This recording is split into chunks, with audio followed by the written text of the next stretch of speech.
like to speak about Haaland, and yes, he's missed a few chances. He's still the Premier League top goal scorer. I think he's got 14 goals and assists already this season.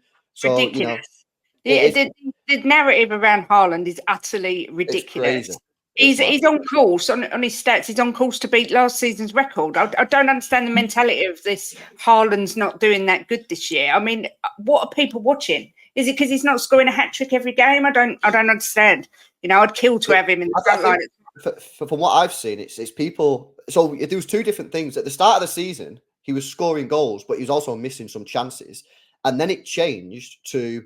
We didn't create anything for him against Wolves and Arsenal. We didn't create anything. And everyone went, oh, he's not doing anything. Well, as I've said on this show before, that's not what Haaland does. If you want, Haaland is a goal scorer. He stands in the box and he scores goals. If you wanted someone to drop deep, then you should have bought Harry Kane. They're two different players. If you don't create chances for Haaland, I'm quite happy to say he's not going to do that much for you because he's not that guy. He's one of the elite goal scorers of this generation.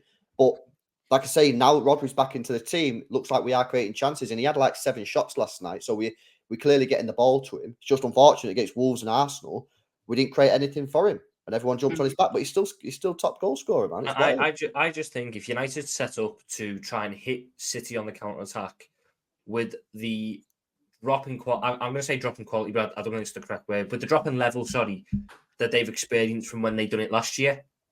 They just run the risk of City just going, haha, no, and suffocating them because if they play Stones, Gvardiol, Diaz, Walker, that's a back three that can sit on the halfway line and just dominate possession and almost annoy Rashford and Fernandes and maybe Højlund and almost just kill the game out of them because they don't let them see the ball. And you add Rodri in there, who can just recycle possession. They've got Bernardo Silva, you had Jack Grealish, you had Phil Foden, Jeremy Doku, Julian Alvarez. It's a pain to deal with. And I don't think United have the same quality and the same discipline they were last year. And I just think it would be a matter of when City just turn it on in that game. And for the 20-minute spell, United wouldn't be able to keep them out because of just the quality they have. And like I've been saying, City are due a statement win. And I could easily see it being this Old Trafford away against the United side that's a bit iffy at the minute. Just they had a good night against Copenhagen, but there was still a lot of question marks about that performance. City come in and just gone 4 or 5. Terry, can I ask you a question? I need that. What are your thoughts on Rashford? Because for me, I've never particularly rated him that highly, and I think last season was a bit of a one-off for him. I think he was exceptional last year, but aside from that, he's never really done it for me. I've never been overly impressed with him. I just wondered what you thought of him. So I'm someone who likes Rashford. Last year was his best season for us, but if you go back and look from when he made his debut, every year he was improving in terms of his outputs and his delivery. The season before last, he had a poor year that year when he was carrying injuries, and everybody said that's his level. But the previous 2 seasons, it was 35 to 40 goals and assists those 2 years as well. So when you actually look at his career, he's had one off year, and he started this season poorly. There's a few things about him that frustrate me, and that's that, one, I don't blame on him. I don't know why he's still being picked. He's not the kind of player who just plays himself out of form quickly. It's something that kind of, I feel like he does better when he gets taken out the limelight, taken off, can come on from the bench. I don't care what he's paid. I don't like that element. I also feel that they're asking him to do something different this year, which is trying to create more for Rasmus Højlund. And he's created a few opportunities that Rasmus hasn't taken, but I believe it takes something away from Rashford. And we do the same thing to Bruno Fernandes. This is where I look at Ten Hag as being an issue. Bruno Fernandes, when he's played deeper, Bruno Fernandes, when he's moved out to the right, is an average player. Bruno Fernandes, when he plays off the striker, is one of the best in the world. And against Copenhagen, for one of the first times this season, in the second half, we brought on Eriksen and we just stuck Bruno next to Rasmus Højlund. From that moment onwards, the level of chance creation from him and from the overall team improved massively. We do this too much at Man United, and we have done for a decade. We put square pegs in round holes. Rashford isn't a left midfielder. Rashford isn't a Grealish. Rashford isn't a creator. He is an inside forward who likes to score goals and will pick up on assists. So if you're creating a system where Rashford isn't the final piece of the jigsaw in terms of putting the ball in the back of the net, then don't fucking play him. And that's not, I'm not swearing at UK. We do this too much in football when, yes, some players are excellent and can play 2 or 3 different roles on a pitch to a high level. But just as Lewis just said there about Erling Haaland, if they started trying to play him on the left wing to do Grealish's job, Haaland would be pants. He'd be absolutely pants. So you don't do it. As an example, Harry Kane, he can play in the 10 role because he's a great chance creator. He can play as a striker. Imagine playing him on the right wing and saying, right, he'd cross them, put some good balls into the box, but he ain't got the legs to be on the right wing. And this is the issue that I have with now. Some people don't like Rashford, and I appreciate it. But if you play him to his strengths. Yeah. That's what you gotta do. You do the same with Bruno. You do the same with, I think you do that with most footballers. And there are a handful of footballers who have the ability to play multiple positions and roles to a very high standard. But there's not very many of them.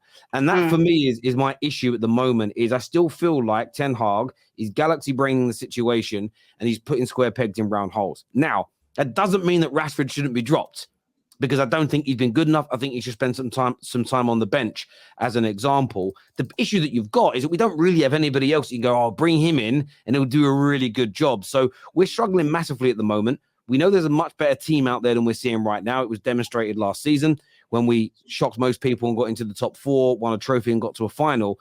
The manager's made some changes. So far, they're not working. The new signings, especially this year, thus far, have all been average to poor.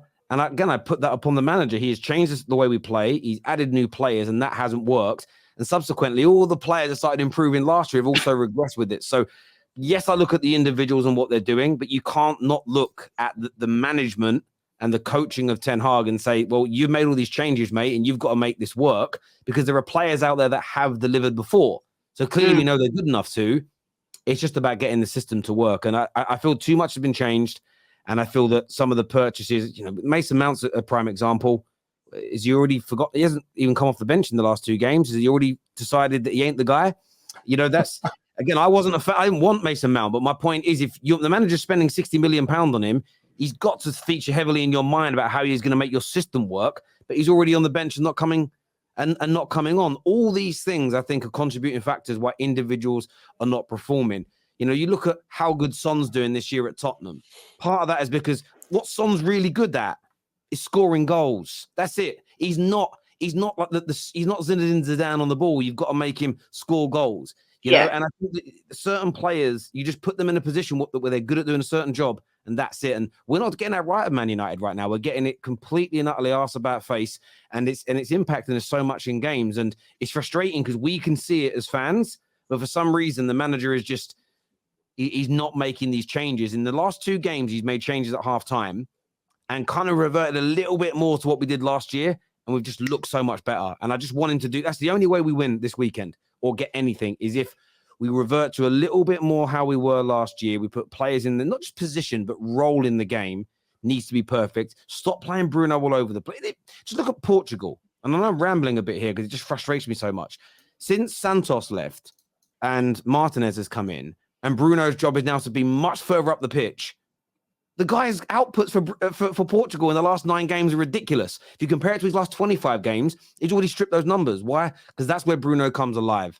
And yeah, look, I know he isn't Xavi or Iniesta. I never claimed he has been, but he's Bruno Fernandes, and he'll create an abundance of chances every game if he's played in the right position with the right system. And we're just not doing it for him or Rashford. And it's so frustrating because we have nobody else in the team that can score or create. So if we're not making the system work for them, we're in trouble. We really are.